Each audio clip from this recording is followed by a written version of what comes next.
लोगों ने देखना है ट्रांसपायरेशन। ठीक है जी। तो ट्रांसपायरेशन क्या होती है, हम पहले पढ़ चुके हैं कि पत्ते जो हैं, पत्तों से पानी जड़ों से पानी जज़ब होता है। जड़ों से जब पानी जज़ब होता है तो वो जड़ों तक ही नहीं रहता, वो पौधे की पूरी बॉडी तक जाता है। ठीक है। एरियल पार्ट्स होते हैं कि पौधे के ऊपर वाले हिस्से जैसे पत्ते वगैरह, वहां तक जाएगा। अब वहां पे क्या होगा, वहां पे पत्तों से पानी फिर खारिज होगा।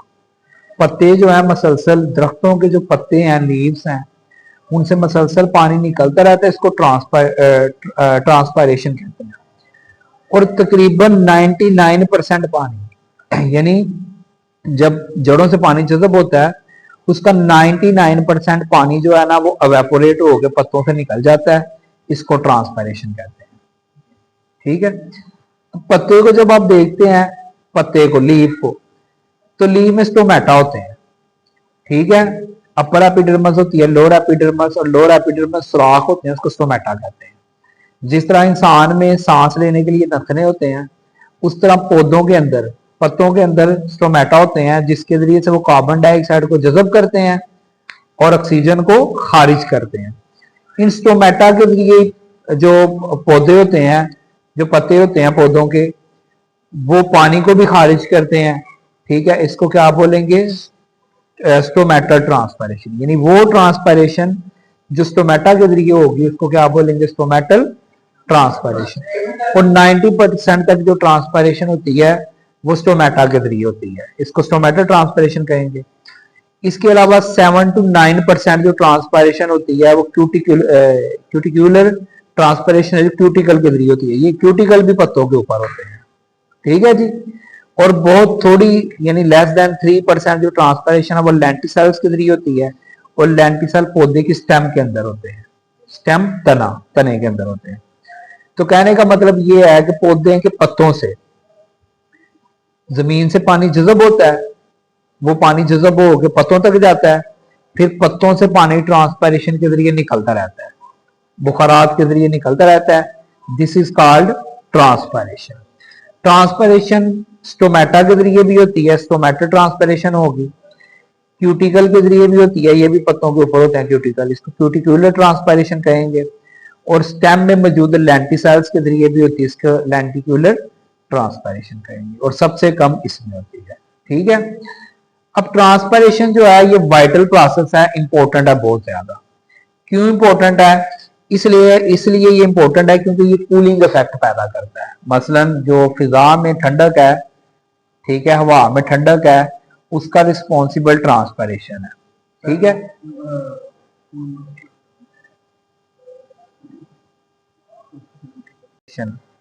वो वाइटल प्रोसेस है। वाइटल प्रोसेस मतलब बहुत अहम है क्योंकि ये हवा में कूलिंग इफेक्ट पैदा करता है। ठीक है। प्लांट के लिए जरूरी नहीं बल्कि ये सारे जानदारों के लिए जरूरी है क्योंकि ये क्या पैदा करता है, कूलिंग इफेक्ट। अब प्लांट के लिए कैसे जरूरी है, प्लांट के लिए ऐसे जरूरी है कि जब प्लांट ट्रांसपायरेशन करता है तो पत्तों से पानी खारिज होता है, ऐसे ही है। जब पत्तों से पानी खारिज होता है तो उसको मजीद पानी की जरूरत होती है। अब वो पानी कहां से आना, जमीन से। पत्तों से पानी खारिज होता रहता है, जमीन से पानी जज़ब होता रहता है।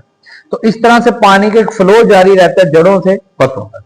तो ये ट्रांसपायरेशन। ट्रांसपायरेशन का एक नुकसान भी है, इसको नेसेसरी इवल कहते हैं। नेसेसरी इवल का मतलब है कि ये जरूरी भी है और इसे नुकसानदेह भी हो सकती है। अब जरूरी क्यों है, उन्होंने बता दिया है कि ये कूलिंग इफेक्ट पैदा करती है ट्रांसपायरेशन। उसके अलावा पानी की जो मसलसल मूवमेंट रहती है ना पौधे के अंदर, वो ट्रांसपायरेशन की वजह से है। कैसे, पत्तों से पानी खारिज होता रहेगा और जड़ों से पानी।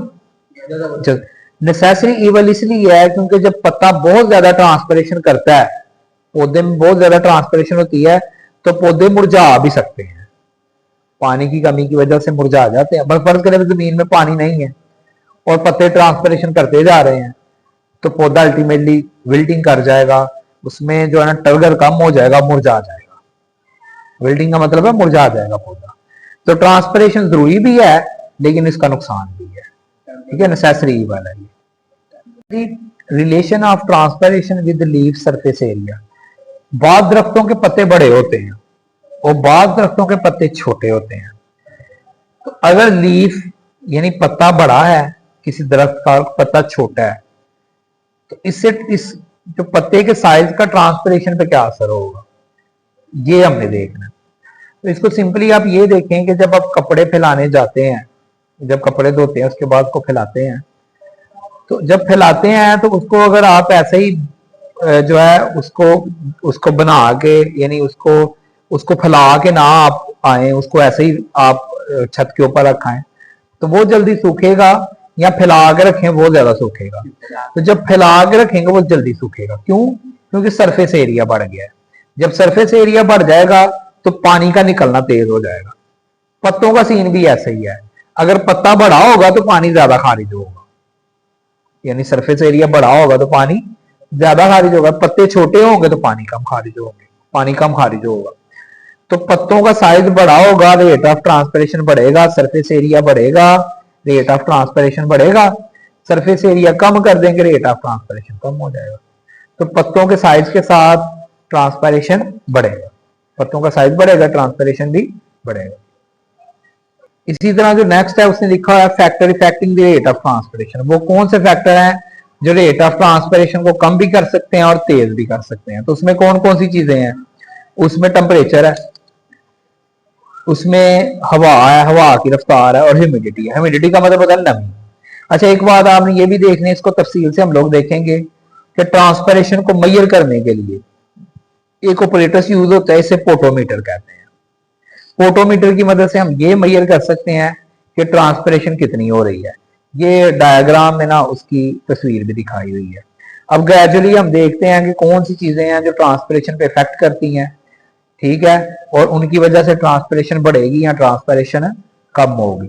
तो पहले नंबर पे हम लोग देख लेते हैं इफेक्ट ऑफ टेम्परेचर। अब आप मुझे बताएं, अगर टेम्परेचर ज्यादा हो, कपड़े सुखाएं, टेम्परेचर ज्यादा हो, तो कपड़े जल्दी सूखेंगे या कम सूखेंगे? जल्दी सूखेंगे। सेम पत्तों के केस में भी ऐसे ही है, पौधों के केस में भी ऐसे ही है। क्या होगा कि जब टेम्परेचर ज्यादा होगा, सनलाइट ज्यादा होगी, टेम्परेचर ज्यादा होगा, तो ट्रांसपिरेशन का अमल भी तेज होगा, ठीक है, पत्तों से पानी ज्यादा निकलेगा।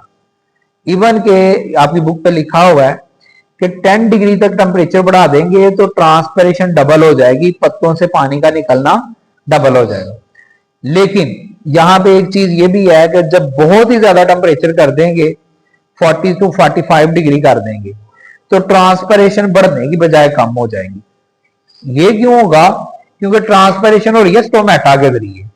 बहुत ज्यादा टेम्परेचर पे, यानी 40 to 45 डिग्री जब टेम्परेचर हो जाएगा तो स्टोमेटा बंद हो जाएंगे। उसका भी एक मकसद है। अगर स्टोमेटा खुले रहेंगे, ट्रांसपिरेशन बहुत ज्यादा होती रहेगी, तो पत्ता मुरझा जाएगा, पौधा मुरझा जाएगा। तो बहुत ज्यादा टेम्परेचर पे बहुत ज्यादा ट्रांसपिरेशन ना हो, इस वजह से जो स्टोमेटा वो बंद हो जाते हैं, ताकि पत्तों से बहुत ज्यादा पानी ना निकले और पौधे ना मुरझाएं। तो पहली बात तो मैंने ये बताई है कि इफेक्ट ऑफ टेम्परेचर में, कि टेम्परेचर बढ़ाएंगे ट्रांसपिरेशन बढ़ेगी, टेम्परेचर बढ़ाते जाएंगे ट्रांसपिरेशन बढ़ती जाएगी, पत्तों से पानी निकलना बढ़ता जाएगा। इवन कि जब 10 डिग्री बढ़ाएंगे तो डबल हो जाएगा। लेकिन बहुत ज्यादा टेम्परेचर बढ़ाएंगे तो ट्रांसपिरेशन यानी पत्तों से पानी ज्यादा निकलने की बजाय कम हो जाएगा। उसकी वजह यह होगी कि स्टोमेटा बंद हो जाएंगे। स्टोमेटा इसलिए बंद होगी कि अगर ये खुले रहेंगे बहुत ज्यादा टेम्परेचर पे, तो बहुत ज्यादा पानी पौधे से निकल जाएगा, जिसकी वजह से पौधा मुरझा सकता है। तो ये पौधा जो है ना, ये अपनी समझे प्रोटेक्शन के लिए कुदरती तौर पे उसके अंदर ये सिस्टम बना हुआ, ठीक है। तो नेक्स्ट हम देखते हैं इफेक्ट ऑफ विंड। विंड का क्या इफेक्ट होगा जो है वो ट्रांसपिरेशन के ऊपर। तो बाज़ औक़ात हम जो कपड़े हैं सुखाने के लिए पंखा ऊपर चला, कपड़े नीचे रखते हैं और पंखा चला देते हैं। जब पंखा चला देते हैं तो फिर भी कपड़ों के अंदर से, गीले कपड़ों के अंदर से पानी निकलना तेज हो जाता है। पत्तों के केस में भी ऐसा ही है। जब हवा तेज चल रही होती है तो पत्तों से पानी ज्यादा निकलता है, यानी ट्रांसपिरेशन बढ़ जाती है। जब हवा स्लो चल रही होती है तो फिर क्या होता है, पत्तों से पानी कम निकलता है, यानी ट्रांसपिरेशन कम हो जाती है। तो विंड यानी हवा तेज होगी, पत्तों से पानी ज्यादा निकलेगा, रेट ऑफ ट्रांसपिरेशन बढ़ जाएगा। हवा स्लो चल रही होगी तो रेट ऑफ ट्रांसपिरेशन स्लो हो जाएगा, ठीक है जी। आ गया जी इफेक्ट ऑफ ह्यूमिडिटी। ह्यूमिडिटी कहते हैं नमी को। अगर हवा में नमी है, हवा में पानी पहले ही ज्यादा है, तो आप सोच के बताएं, अगर अगर सोचे थोड़ा सा, पहले हवा में पानी ज्यादा, पत्तों में भी पानी है। पहला केस ये हो गया। दूसरा केस ये हो गया कि हवा ड्राई है, ठीक है, और पत्तों में पानी मौजूद है। अब आप अगर थोड़ी सी साइंस को यूज करें, तो जब हवा में पानी कम होगा, पत्तों में पानी ज्यादा होगा, तो पत्तों से पानी डिफ्यूजन के जरिए ज्यादा निकलेगा और हवा में शामिल होगा, यानी ड्राई एयर के अंदर ट्रांसपिरेशन बढ़ जाएगी। जब हवा में पानी जो है वो ज्यादा होगा, ह्यूमिडिटी होगी हवा में, अब पत्तों में भी पानी है, ठीक है, तो फिर पत्तों से पानी निकल के जो हवा में जाता है वो निस्बतन उसकी रफ्तार कम होगी। यानी हवा खुश्क है तो पत्तों से पानी ज्यादा निकलेगा, क्योंकि पत्तों में पानी की मिकदार ज्यादा है, हवा में पानी की मिकदार कम है। ड्राई एयर में ट्रांसपिरेशन बढ़ जाएगा। जब ह्यूमिडिटी होगी, नमी होगी, तो हवा में चूंकि पानी पहले ही ज्यादा है, तो पत्तों से पानी कम निकलेगा, यानी ट्रांसपिरेशन कम होगी। तो तीन चीजें हमने पढ़ी हैं। टेम्परेचर बढ़ेगा, ट्रांसपिरेशन बढ़ेगी, लेकिन एक स्पेसिफिक लेवल तक। फिर हमने पढ़ा है हवा, अगर हवा की रफ्तार तेज होगी तो ट्रांसपिरेशन बढ़ जाएगी। फिर हमने पढ़ा ह्यूमिडिटी, अगर ड्राई एयर होगी तो ट्रांसपिरेशन बढ़ेगी, अगर नमी वाली हवा होगी तो ट्रांसपिरेशन कम होगी। ट्रांसपिरेशन बेसिकली क्या है? पत्तों से बुखारात के जरिए पानी का निकलना, दैट्स कॉल्ड ट्रांसपिरेशन। तो ये आप लोगों ने देख